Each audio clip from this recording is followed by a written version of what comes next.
May I request Professor Rajendra Srivastava, our speaker for the session. May I request you, sir?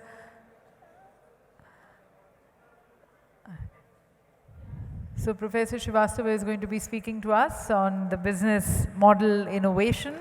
Thank you so much, sir. This is very, very different from the first conference I ever went to. It was an academic conference.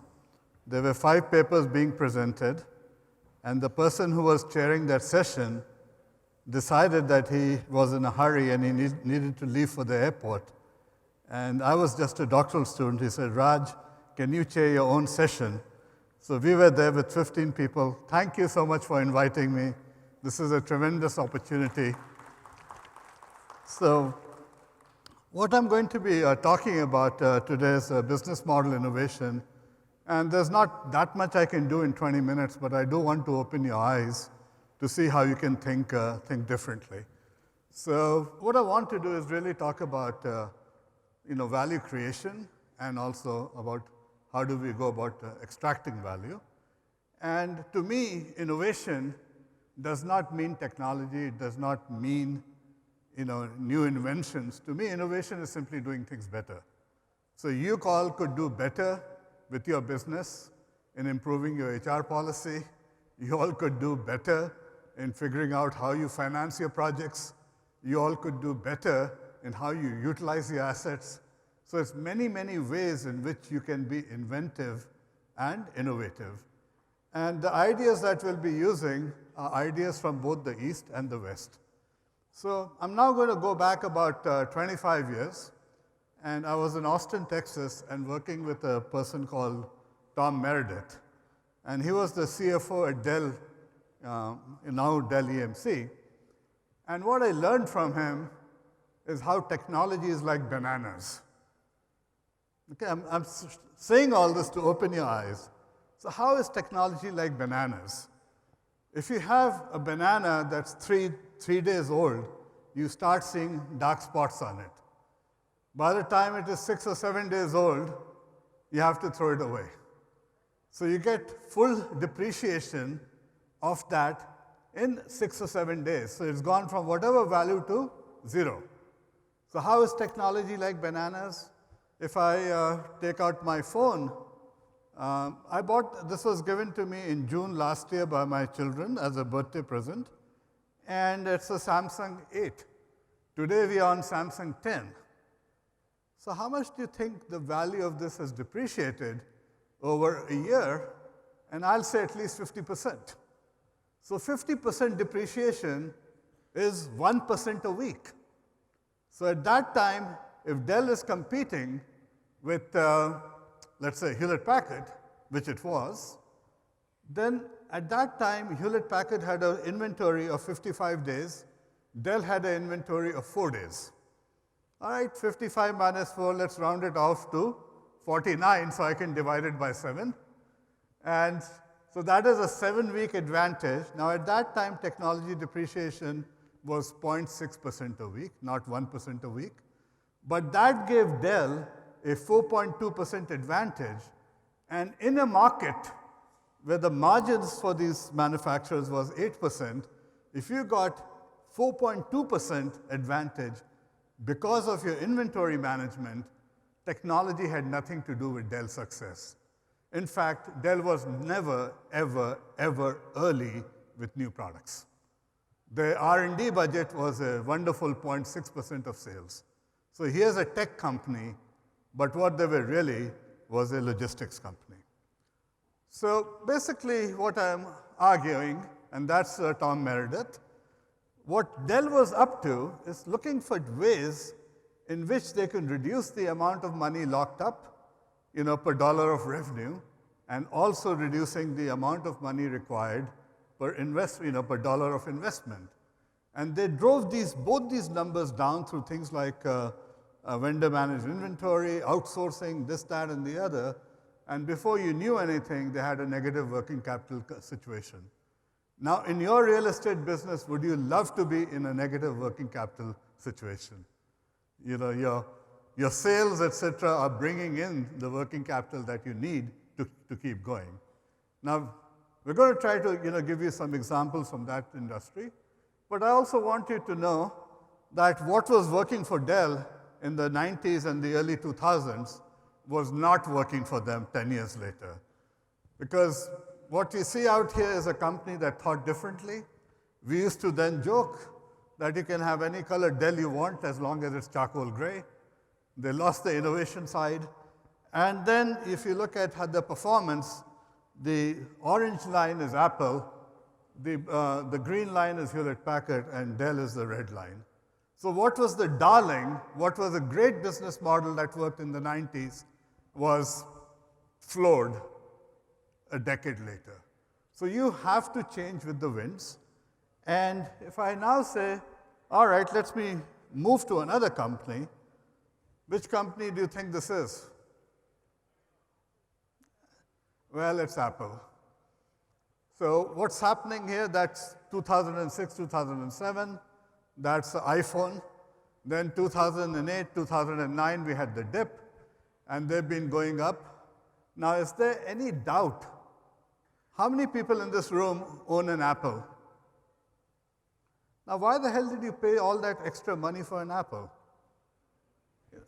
What does it have that this Android Samsung doesn't have? Okay, I'm the only person in my family who's rational. All of you guys whose hands are up are irrational. Okay, but in my family, there are 4 of us. Because I'm the one who pays for them, I'm the only one who has an Android. So if you look at the metrics for Apple, 64% of the value of Apple, these are projected cash flows discounted back to the future, 64% of the value of Apple is in the iPhone. Another 22% is about $200 billion there sitting in cash. So by the time you add 22 and 64, you're left with 14, and the rest of Apple is 14%. Now, does this sound like a safe company? Would you invest all your money into one property? Okay, answer is no. So this is not a particularly safe strategy.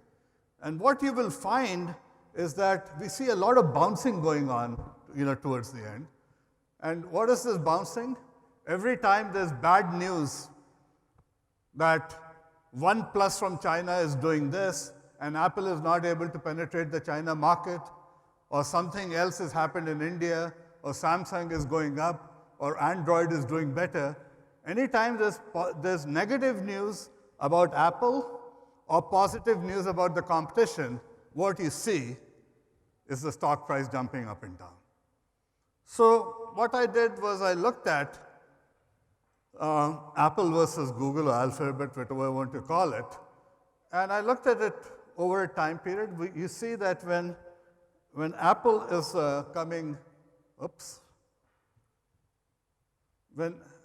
while Apple has been trending down, Google has been trending up. Now, is it any surprise that some of this is happening? Now, if you look at these metrics, you'll be amazed. The price earnings ratio for Google is almost 32 compared to 13.4.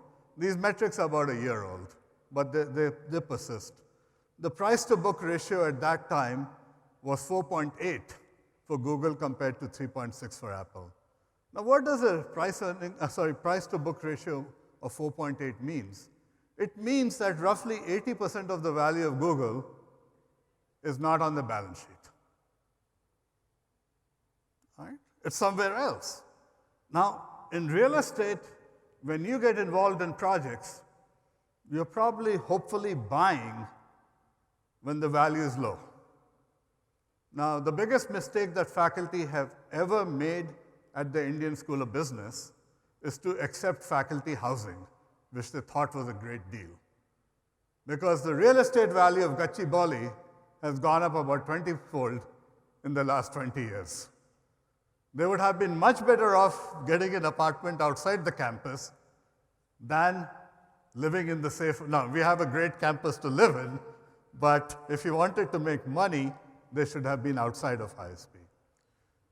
Now, what you will also see is on short-term metrics, return on invested capital, return on equity, return on assets, Apple beats the hell out of Google. So short-term performance, Apple is great. Quarterly earnings, Apple is great. But long-term expectations from the market, Apple needs to wake up a little bit. Now, I'm saying all of this because in many, many markets, what is visible, the value that is visible, is only about 25%. Okay, this is not just an Apple and Google story. If I look at this is from a couple of months ago, this is not Apple and Google, this is the Indian market. I want to point out Shree Cement. What is so exciting about Shree Cement that the market to book valuation is 7.79? Bataiye? What's so interesting? Is it the factories are so modern that the technology is trending? The answer is no.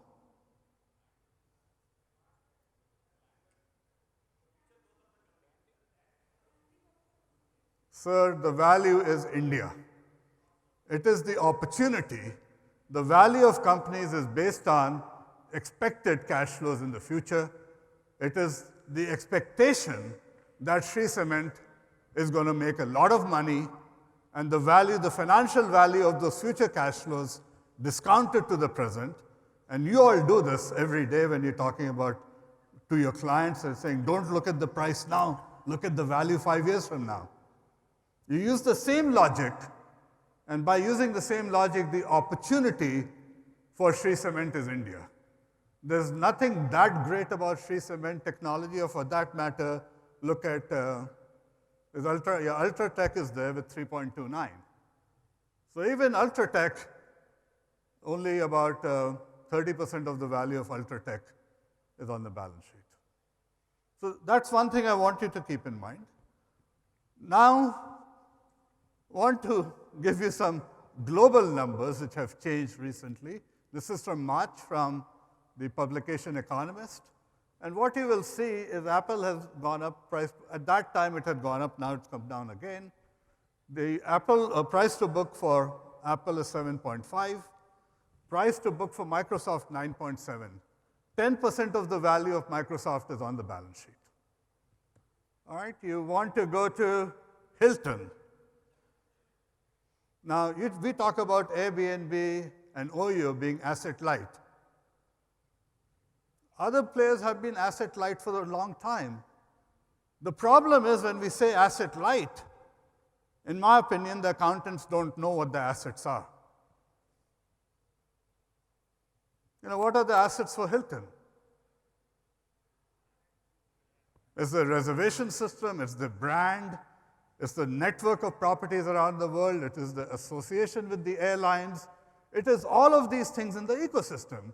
Now, just because they're not on the balance sheet doesn't mean Hilton is asset light. It means what's on the book is not what's driving the value. That's all it means. All right. Study that had been done by A.T. Kearney showed that when you look at the value created, short-term metrics explain about 22% of value created.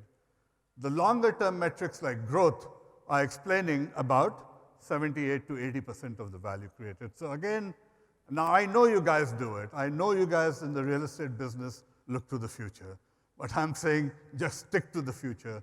Don't get stuck in short-term transactions. So I'm now going to take you through about 100 years in the automotive business in 5 minutes. There's this fellow called Henry Ford, and he said you can have any color car you want as long as it's black. Now, he did very well. Ford Motor Company did very well. And his game was that if he can bring the cost down, and by bringing the cost down, he could get higher market share. And the reason he was saying any color car you want as long as it's black is because black absorbs heat. And if it's going through the assembly line, you dip the whole car into the paint, into the vat of paint, you bring it out, you bring it in the furnace, put it in the furnace, and it drives, let's say, 10 minutes faster compared to white paint or something. Now, the advantage is that 10 minutes. And what was Henry Ford known for? He was known for bringing down the time required to produce a car from about 12 hours to 90 minutes. So his productivity was 8 times the competition. And all that went well for a while. But along came a fellow called Alfred Sloan. And Sloan said, not everybody wants the cheapest car that is available. There are segments in the market. And that led to a situation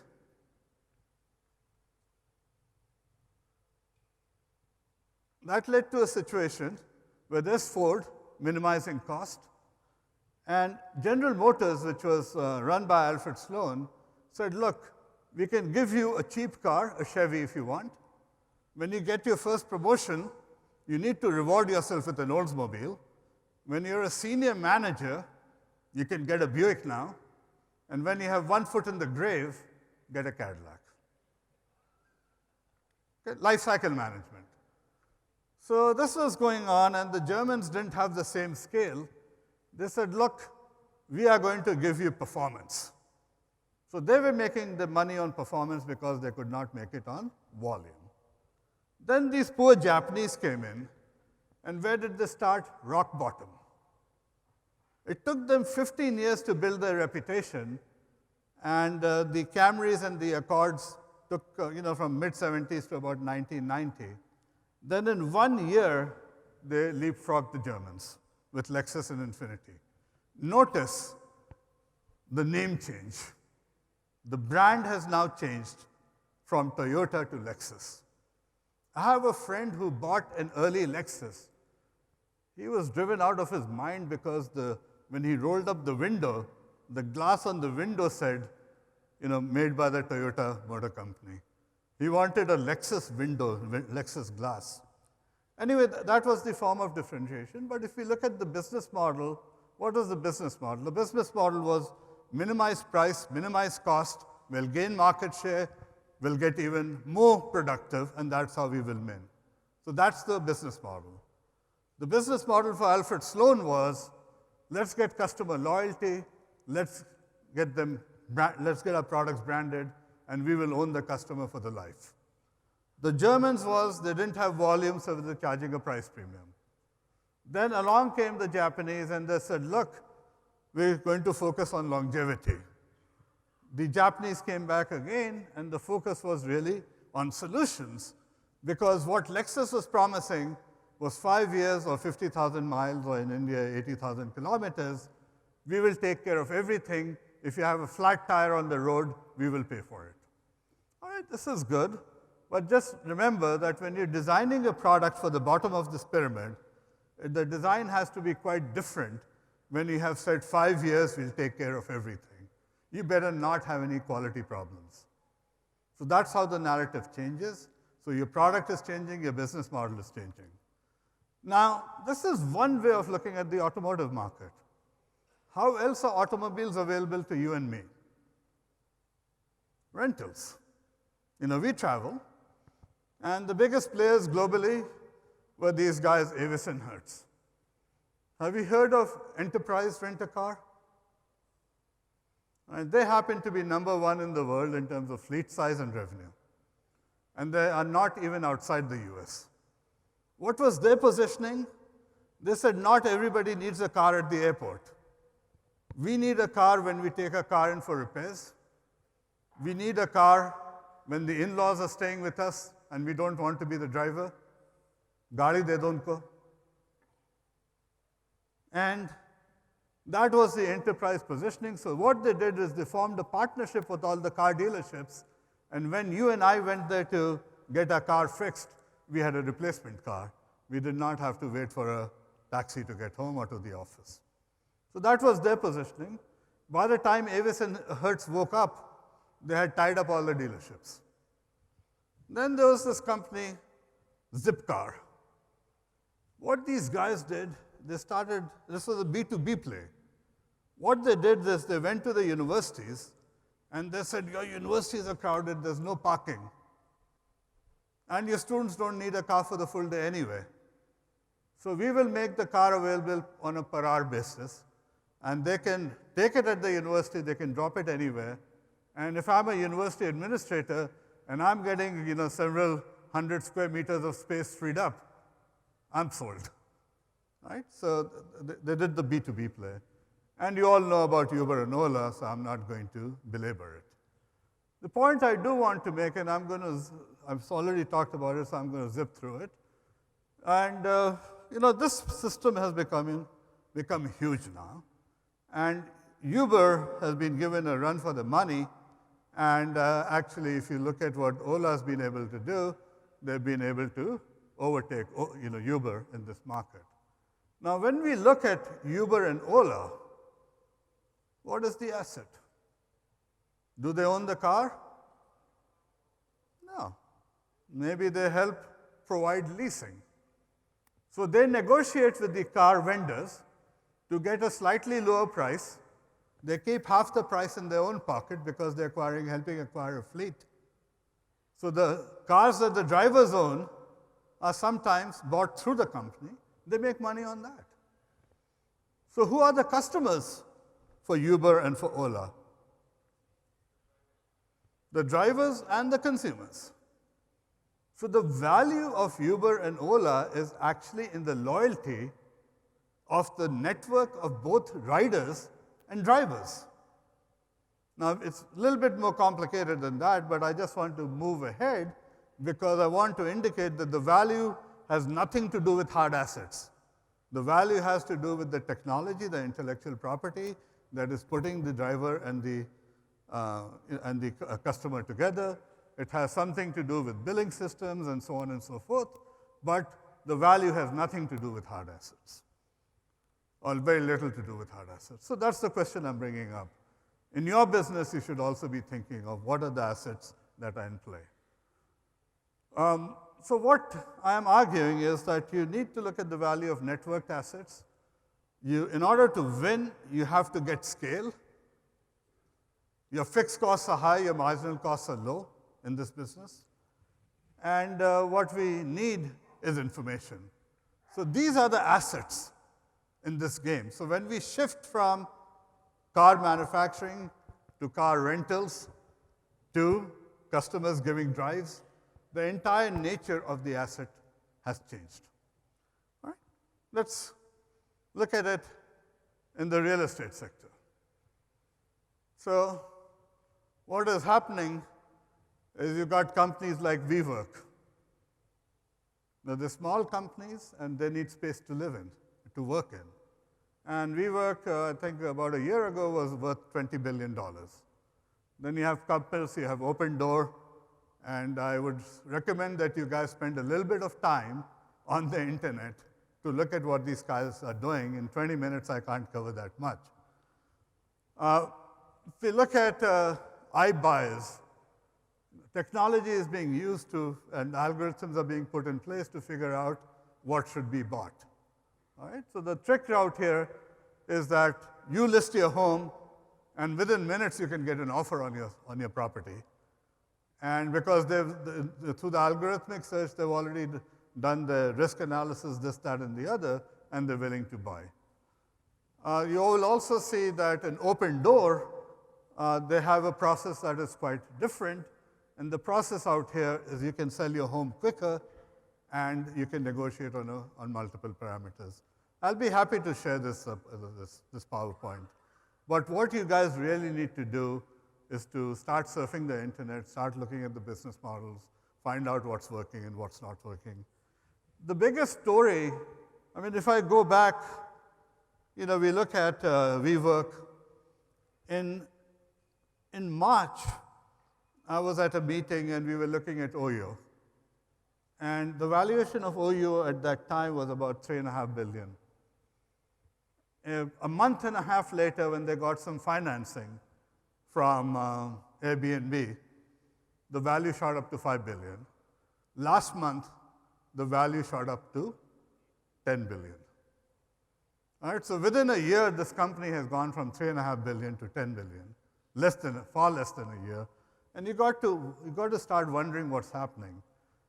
Now, I know a little bit more about OYO because there must be about 150 ISBNs who work for OYO, including the head of the real estate group. And what is happening out there is OYO, I mean, you know the story, so I'm not going to belabor it, but what they're really providing are services to owners of small properties. And in the services, that's included not only remaking the real estate, but also booking services, advertising, this, that, and the other. Now, it is your property, and if I am OYO, who owns the customer? OYO. So the property owner doesn't own the customer, OYO does. When OYO walks over to another property, they are carrying the customer asset in the hip pocket. And you look over time, and they've become South Asia's largest chain. By the way, as of last month, they're #1 in China also. And for an India company to be #1 in China is a...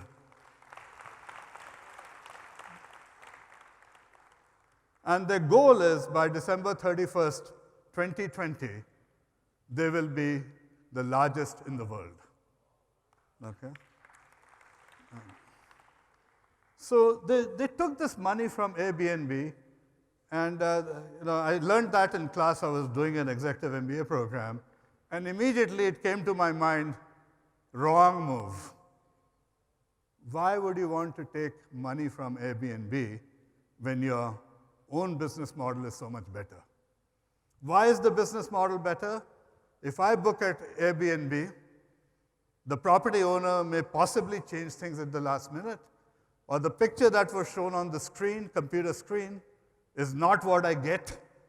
So there's no standardization in the level of services. And through a control mechanism like OYO, your business model is a little better, your customer gets what they saw. So my thinking was that what Airbnb is getting is a seat in the board. That gives them internal ideas of what is going on. But that was my, within seconds I said, this is the wrong move. So what happens? By the way, I'm going to flip through this because this is old news now. And Airbnb is also expanding in Europe and US now. So it's not just an India-China game. So if you look at, this is, I can't read the date, but this is less than a month old. So now OYO is buying back shares. It's like we made a mistake by borrowing money. So what I want you to learn from this is, how do we manage our business differently? I would invite you guys to come to ISB. We are definitely going to wake you up at the very least. And what I want you to realize is that all these companies, we need to ask ourselves the question, what the hell is the asset? Is the asset the people? Is the asset the intellectual property? Is the asset the program? Is the asset the partners, the drivers? Second question would be, what's the value of capabilities? All right, what are the capabilities you need to succeed? What are the time frames you should be looking at? In your business, with transaction costs being so high, you better have a longer term time framework. What should be the cost reduction? What should we look at? Growth, profitability? Should we look at risk management? Some combination of the three. So it is not all about one metric called profit. You have to trade these things off. And you have to also worry about value creation, and finally about value extraction. So this is all that we could do, and real pleasure to be here. And in your business, India is going to trend. We are going to go upwards. The values are not going to go down. If you look at things industry by industry, yes, we have hiccups quarter by quarter, but is there any question in your mind that 5 years from now, we will be doing more business in real estate than we're doing today? Okay. Thank you. I am Badresh Mehta here, sir. Ji. You have been doing the company analysis and you are showing the share value and the book value. Last 3-4 years, you see all the values of the companies and what is the situation now. With these companies, we had a think tank with them. Still, they have failed. What was the one general reason for them failing so miserably? Well, the problems, I want you to not worry about the quarterly hiccups. If we look at, let's say when the new budget was brought out, there were elements in the budget that would put restrictions on foreign direct investment. There were elements in the budget that would cause problems related to financial availability of financing. So we are going to go up and down during that time period, and that's why when I said the last thing that I said is, in 5 years, do you expect us to be up or down? I wasn't talking about next quarter. And so I would, you're in this business, आप लोग तो बहुत हिम्मत से आते हैं. Sir, I'm talking about a company like IFLS and Diwan Housing. All are going to a very 90,000 crores loan and all. When they had such a big people like KPMG giving them the business ideas, how did still they fail? So I can't explain why certain things happened. I've been asked by an agency to look at why companies like Hindustan Machine Tools are only 5% of the value they were 10 years ago. Now, in hindsight, I can tell you why. They didn't pay attention to competition. They didn't pay attention to how their own business was changing. They did not pay attention to how their customers are changing. And a lot of what was going on in infrastructure financing, et cetera, in the past is, has to become the past, because, as we move to the future, assets have to become more agile. And, there was a certain way of doing things in the past, and I think that has to change. You and I can talk a little bit more on the side, but the processes that were in place were very different from the kinds of processes that are being used by OYO and Ola.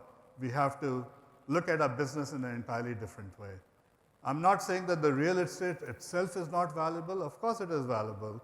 And financing that will also, you're providing resources that will help you, make money. But one has to look at the entire business and the entire ecosystem and not just say we are going to be doing only this. If you put in infrastructure, you've got to find ways to extract value. So just putting in the infrastructure is not going to help you. You're left with assets that nobody wants them. Sir, you mentioned about Ola, sir, here, on your left. Yeah. Oh, yeah, Sir, okay.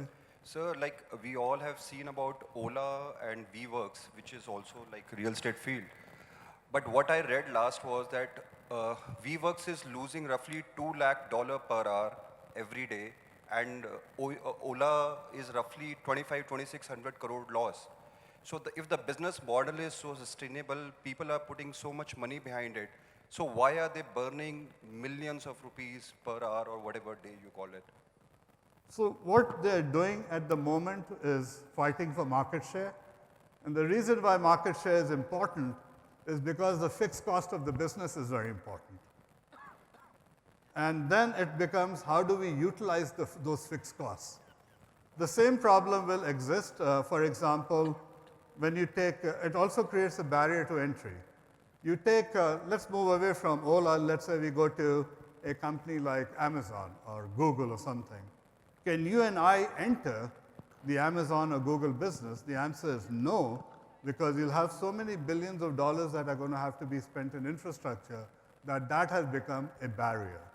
Now, I'm not answering your question directly, but I also don't think our government is understanding, not only our government, but governments around the world, they are not understanding what is really going on.